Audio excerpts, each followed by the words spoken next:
Hi, welcome to Basara institute. Hi champions, ఎలా ఉన్నారు? మరి తెలంగాణ టెట్ అనేటువంటిది ముగిసింది. ఇంకా మనం డిఎస్సికి అనేటువంటి దాని గురించి మాట్లాడుతున్నాం. ఇక డిఎస్సిలో అందరికీ చెప్పేటువంటి చిన్న సలహా ఒకటే. ప్రతి ఒక్కరు కంటెంట్ అంటారు, తర్వాత మెథడాలజీ అంటారు, ఇవన్నీ చదువుతూ ఉంటారు. కానీ 100% పోస్ట్ వచ్చిన వాళ్ళకి రాని వాళ్ళకి గేమ్ చేంజింగ్గా ఉండే సబ్జెక్టులు పిఐఈ, విద్యా దృక్పథాలు ప్లస్ జీకే. ఓకేనండి. ఇవి ఎవరైతే చేస్తారో వాళ్ళకు మాత్రమే మనకి పోస్ట్ వచ్చే అవకాశం ఉంటుంది. ఓకేనా? కాబట్టి విద్యా దృక్పథాలకు సంబంధించి డైలీ మనం లైవ్ క్లాసుల్లో ఇక మీద డిస్కస్ చేద్దాం. అసలు పిఐఈకి సంబంధించి ఫస్ట్ యూనిట్ ముందు కాస్త ఒక టాపిక్ మాట్లాడుకున్నాక ప్రీవియస్ బిట్లన్నీ కూడా చూద్దాం. ముందుగా మనకి పిఐఈకి ఎన్ని మార్క్స్ ఉన్నాయి? 10 మార్క్స్ ఉండడం జరిగింది. ఎన్ని మార్క్స్ 10 మార్క్స్. మరి 10 మార్క్స్లో ఎక్కువగా వచ్చేటువంటిది ఏంటి సార్? విద్యా చరిత్ర. Most important. ప్రతిసారి కనీసం 3 మార్కుల నుంచి 4 మార్కులు వచ్చేటువంటి ఏరియా 3 to 4 మార్క్స్ అంటే చాలా ఎక్కువ. కాబట్టి అలాంటి విద్యా చరిత్ర గురించి మనం మాట్లాడే ప్రయత్నం చేద్దాం. సార్, అసలు విద్యా చరిత్ర అంటున్నారు. విద్యా చరిత్రని ఎలా మనం డిఫైన్ చేయొచ్చు? భారతదేశ విద్యా చరిత్ర 4 భాగాలుగా చేశారు. ఎన్ని భాగాలు? 4 భాగాలు. మరి 4 భాగాలు ఏంటి సార్? నెంబర్ 1, ప్రాచీన యుగంలో విద్య. ఇందులో ప్రాచీన యుగంలో విద్య. ఇక రెండవది చూస్తే మధ్యయుగంలో విద్య అనేటువంటి వేరుగా చెప్పచ్చు. మధ్యయుగంలో విద్య. ఇక మూడవది ఆధునిక యుగంలో విద్య. ఆధునిక యుగంలో విద్య. ఇక నాలుగవది స్వాతంత్ర అనంతర విద్య. ఇలా భారతదేశ విద్యా చరిత్రని 4 భాగాలుగా చేయడం జరిగింది. Very good sir. దీనికి ఇంకేమైనా మనం యాడ్ చేయొచ్చా? యాడ్ చేయొచ్చు. చూడాలా? మరి ముందుగా మనం ఏం చెప్పుకుంటున్నాం? అసలు ప్రాచీన యుగం అంటే ఎప్పటి నుంచి సార్? ప్రాచీన యుగం అంటే మనందరికీ తెలుసు. ప్రాచీన యుగం అనేటువంటిది 0 to 12వ శతాబ్దం దాకా వచ్చింది. 12వ శతాబ్దం. Good sir. మధ్యయుగం ఎప్పుడు సార్? 12 నుంచి 16వ శతాబ్దం వరకు వచ్చింది. 16వ శతాబ్దం. మరి ఆధునిక యుగం సార్ 17 నుంచి 19వ శతాబ్దం దాకా వచ్చింది. 19వ శతాబ్దం. ఇక స్వతంత్ర అనంతర అంటే 1947 తరువాత. 1947 తరువాత. ఇది మనం చూసుకునేటువంటి ఒక సింపుల్ టేబుల్. సార్, క్వశ్చన్స్ ఏమడగచ్చు? 0 to 12 ప్రాచీన యుగం, 12 to 16 మధ్యయుగం, 17 to 19 ఆధునిక యుగం, 1947 ఆఫ్టర్ స్వాతంత్ర అనంతరంగా చెప్పుకోవచ్చు. సార్, దీన్ని ఇంకా డెప్త్గా ఏమడుగుతాడు? క్వశ్చన్ నెంబర్ 1, అసలు ప్రాచీన యుగంలో ఏమేమి విద్యా నాగరికతలు ఉన్నాయి అని కనుక మనల్ని అడిగితే ఏం చెప్తాం? ప్రాచీన యుగంలో ఏమేమి ఉన్నాయి సార్? ముందుగా వేద విద్య అనేటువంటిది మనకు కనబడుతుంది. ఓకేనా? డన్. వేద విద్య తర్వాత వచ్చేది బౌద్ధ విద్య. కాబట్టి వేద విద్యలు, బౌద్ధ విద్యలు, తర్వాత జైన విద్య. బౌద్ధ విద్య, జైన విద్య అనేటువంటివి జైన విద్య. కాబట్టి వేద విద్య, బౌద్ధ విద్య, జైన విద్య దేనికి సంబంధించినవి? ప్రాచీన యుగం. మరి ఇప్పుడు మా చిన్నారులు చెప్తారు, మధ్యయుగంలో ఏమేమి నాగరికతలు ఉన్నాయి అంటే విద్యా నాగరికతలు అని అడుగుతాడు. మరి ఇప్పుడు మా వాళ్ళ ఆన్సర్ ఏం చెప్తారు? చూడు జాగ్రత్తగా. మధ్యయుగంలో మనకి 2 రకాలైనటువంటి నాగరికతలు ఉన్నాయని చెప్పుకోవచ్చు. ఒకటి, ఎప్పుడైనా గ్రామాలు తీసుకుంటే గ్రామాల్లో వేద విద్య అందుబాటులో ఉండేది. ద మోస్ట్ ఇంపార్టెంట్ గుర్తుంచుకోండి. అలాగే పట్టణాల్లో ఏముండేది? పట్టణాలకు వచ్చేసరికి ఇస్లాం విద్య ఉండేది. కాబట్టి క్వశ్చన్ ఏమడుగుతున్నాడు? మధ్యయుగంలో మనకి ఏమేమి నాగరికతలు ఉన్నాయి? వేద విద్య, ఇస్లాం విద్య. 12 to 16లో గ్రామాల్లో ఎవరు? వేద విద్య, పట్టణాల్లో ఇస్లాం విద్య. మరి మనకు అకాడమీ బుక్ అనేటువంటిది ప్రామాణికం. Academy book. మరి అకాడమీ బుక్లో ఒక బిట్ ఇచ్చాడు. మరి మా వాళ్ళు ఏమన్నా చేయగలరేమో చూడండి. ఏంటి? గ్రామాలలో వేద విద్యని ప్రోత్సహించిన అప్పటి వ్యక్తులు అని అడిగాడు. ఒకసారి ఆలోచించి చూడండి. మరి ఆన్సర్ నేను చెప్తున్నాను. అందులో శ్రీకృష్ణదేవరాయలు అని మనకి పుస్తకంలో ఇచ్చారు. ఈయన మధ్యయుగంలో గ్రామాల్లో వేద విద్యను బాగా సపోర్ట్ చేశారు. 2వ పర్సన్ కూడా అకాడమీ బుక్లో ఇచ్చారు. అతని పేరు స్వామి దయానంద సరస్వతి. స్వామి దయానంద సరస్వతి. మోస్ట్ ఇంపార్టెంట్ గుర్తుంచుకున్నాను. ఇది విషయం. సార్, మరి ఆధునిక యుగంలో ఎవరు? నెమ్మదిగా దరిద్రం పెట్టింది మనకి. ఏంటి? యూరోపియన్లు విపరీతమైనటువంటి రాజ్యకాంక్షతో విపరీతమైనటువంటి సాహసోపేతమైనటువంటి చర్యలతో సముద్ర మార్గం ద్వారా వచ్చి ఇండియా వచ్చారు. అలా ఫస్ట్ వచ్చినటువంటి వాళ్ళు పోర్చుగీస్ వాళ్ళు. కాబట్టి భారతదేశంలో వచ్చిన మొట్టమొదటి యూరోపియన్లు పోర్చుగీస్ వాళ్ళు. భారతదేశంలో తొలి యూరోపియన్ విద్యను తీసుకొచ్చింది పోర్చుగీస్ వాళ్ళు. వీటి గురించి ముందు ఇంకా మనం మాట్లాడదాం. మరి పోర్చుగీస్ వారి తర్వాత వచ్చింది ఎవరు సార్? డచ్ వాళ్ళు. ఆ తర్వాత వచ్చింది ఎవరు సార్? ఫ్రెంచ్ వాళ్ళు. ఆ తర్వాత వచ్చింది ఎవరు సార్? డెన్మార్క్ వాళ్ళు. ఇంకా చివరగా వచ్చి పాతుకుపోయినటువంటి వాళ్ళు ఈస్ట్ ఇండియాకి చెందినటువంటి వ్యక్తులు. East India. కాబట్టి క్వశ్చన్ అడగచ్చు, భారతదేశ విద్యా చరిత్రలో యూరోపియన్లో వచ్చినటువంటి విధానాన్ని తెలపండి అంటే Portuguese, Dutch, French, Denmark, east India order అడిగే అవకాశం ఉంది. స్వతంత్ర అనంతర అంటే మనందరికీ తెలుసు, సర్వేపల్లి రాధాకృష్ణన్ గారి నుంచి మొదలు పెడితే నేడు 2025 దాకా ఉన్నదంతా అవుతుంది. ఇది బ్రాడ్గా మనకు సంబంధించినటువంటి విద్యా చరిత్ర. చూడండి, టేబుల్స్ అనేటువంటివి ఏం చేస్తాయంటే కన్సైజ్ ఎప్పుడు కూడా సబ్జెక్ట్ దగ్గరికి తెచ్చి మర్చిపోకుండా చేస్తాయి. కాబట్టి ఇది మనకు సంబంధించిన విషయం. ప్రాచీన యుగం, తర్వాత వచ్చిన ఏ యుగం నానా? మధ్యయుగం, తర్వాత వచ్చిన ఆధునిక యుగం, స్వాతంత్ర అనంతర. మాస్టారు ఇందులో ప్రీవియస్ బిట్లు ఏమన్నా వచ్చాయా అడిగాడు. మధ్యయుగంలో ఏ విద్య పాపులారిటీగా ఉంది లేదా మధ్యయుగంలో ఏ విద్యలు అందుబాటులో ఉన్నాయి అంటే చాలామంది ఇస్లాం విద్య అని పెట్టొచ్చారు. కానీ ఇక్కడ మనం గుర్తుంచుకోవాల్సిన విషయం, మన టెక్స్ట్ బుక్, మన academy text book, Basara institute యొక్క గొప్పతనం మీ అందరికీ తెలిసే ఉంటుంది. అకాడమీ బుక్స్ని మాత్రమే చెప్పి వివిధ వేల సంఖ్యలో ఉద్యోగాలు సంపాదించడంలో మరి బాసరా ఇన్స్టిట్యూట్ నెంబర్ 1. ఎందుకంటే ఇది. కాబట్టి పట్టణాల్లో ఎవరు? ఇస్లాం విద్య ఉంది. సార్ దీన్ని ఇంకా ఏమైనా చేయగలమా? చేయొచ్చు. మరి ప్రాచీన యుగానికి సంబంధించిన విషయాలు మనం ఒకసారి చూద్దాం. సార్ ప్రాచీన యుగాన్ని ఏం చేశారు చూద్దాం. నానా ప్రాచీన యుగంలో విద్యని మళ్ళీ సపరేట్ చేశారు. సార్ మరి ప్రాచీన యుగంలో విద్య అంటున్నారు, ఆ ప్రాచీన యుగంలో విద్య ఎక్కడి నుంచి? 0 నుంచి 12వ శతాబ్దం. 0 నుంచి 12వ శతాబ్దం. ఇది మనందరికీ తెలుసు. దీన్ని ఎన్ని భాగాలు చేశారు సార్? మళ్ళీ 4 భాగాలు చేశారు. మొట్టమొదటిది ఏంటి? వేద విద్య. రెండవది ఏంటానా? వేద కాలానంతర విద్య. వేద కాలానంతర విద్య. అయితే దీన్ని ఇలా చదవకుండా క్లియర్గా చదవాలి అనుకున్నప్పుడు వేద కాలానంతర విద్యని మనం మార్చుకుంటున్నాం. టెక్స్ట్ బుక్లోనే ఇచ్చాడు. వేద విద్య అనంతరం ఉపనిషత్ విద్య అని చెప్పచ్చు. ఉపనిషత్ విద్య. శబాష్. మరి ఉపనిషత్ విద్య తర్వాత ఏమొచ్చింది సార్?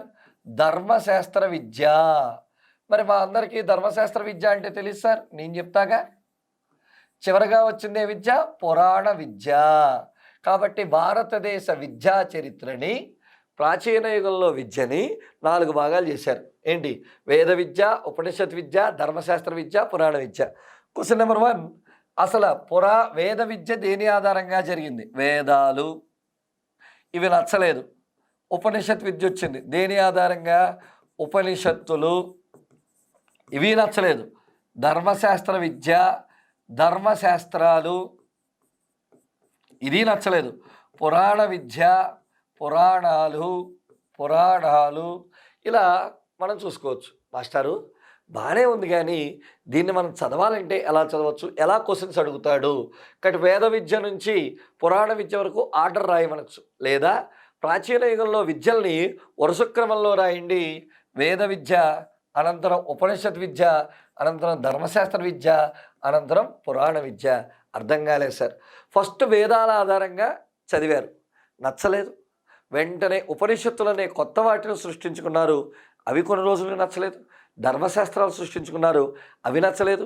నెమ్మదిగా పురాణాలు సృష్టించుకున్నారు, అవి నచ్చలేదు. ఇలా ఒకదాని తర్వాత ఒకటి సృష్టించుకుని వెళ్ళడం అనేటువంటిది జరిగింది. మాస్టారు వేద విద్య అంటున్నారు. మరి వేద విద్య, ఉపనిషత్తు విద్య ఎలా గడిచాయి? ఈ రెండింటినీ కలిపి వేద విద్యగానే మనకు చెప్తున్నారు. ఎప్పటి నుంచి జరిగాయి అంటే క్రీస్తు పూర్వం 0 నుంచి. చాలామంది విద్యార్థులకు డౌట్ రావచ్చు, అదేంటి క్రీస్తు పూర్వం 1000 నుంచి మొదలవుతుంది కదా.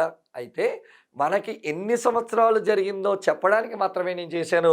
క్రీస్తు పూర్వం 0 నుంచి 1000 సంవత్సరాల వరకు జరిగింది. గుడ్. ధర్మశాస్త్ర విద్య ఎప్పుడు జరిగింది సార్ అంటే దీన్ని కాస్త ఎక్స్టెన్షన్ చేద్దాం.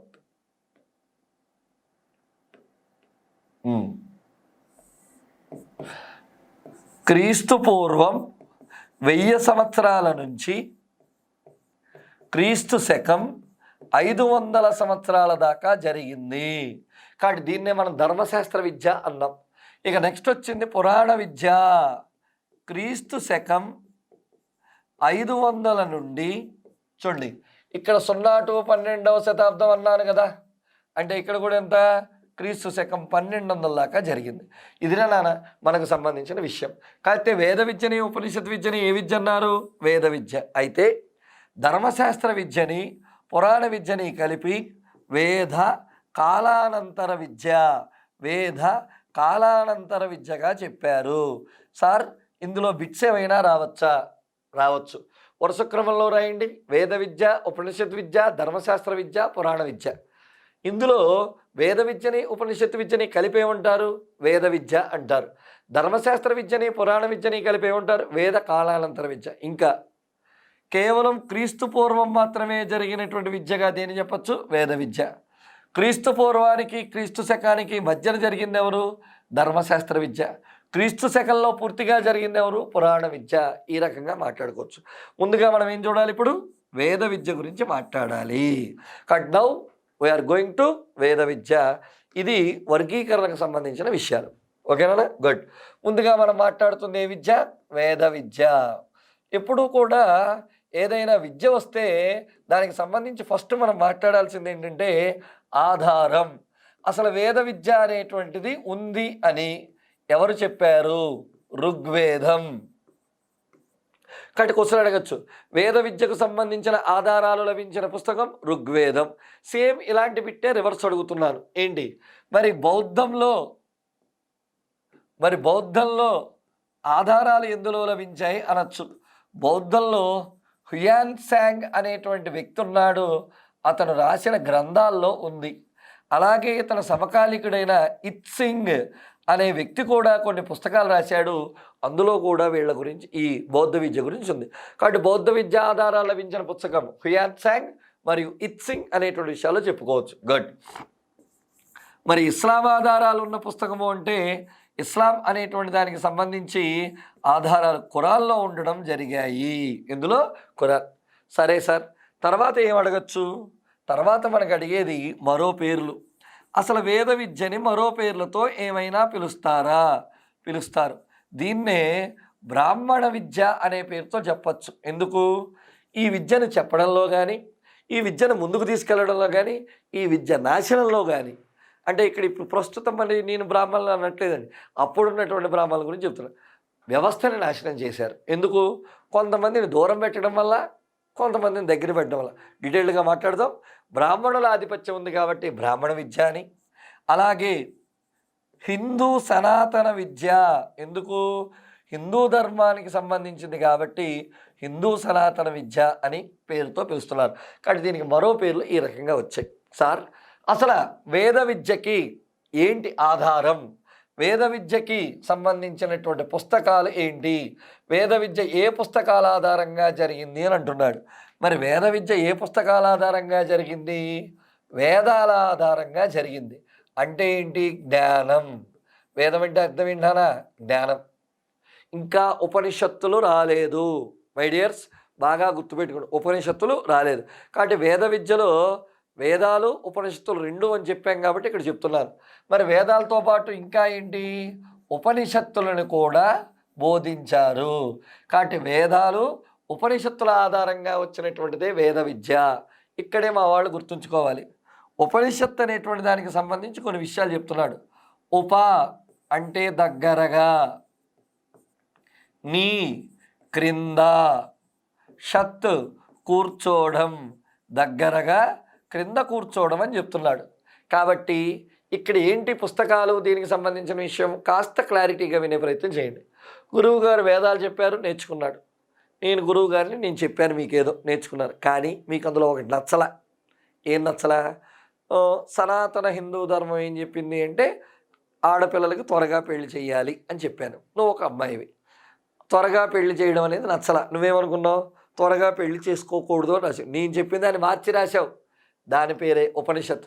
వేదాలని తమ ఇష్టానికి అనుగుణంగా రాసుకున్నవే ఉపనిషత్తులు. దగ్గరగా కింద కూర్చోవడం. సార్ అంతా బాగానే ఉంది. అసలు వేద విద్యని ఎలా ఇచ్చారు?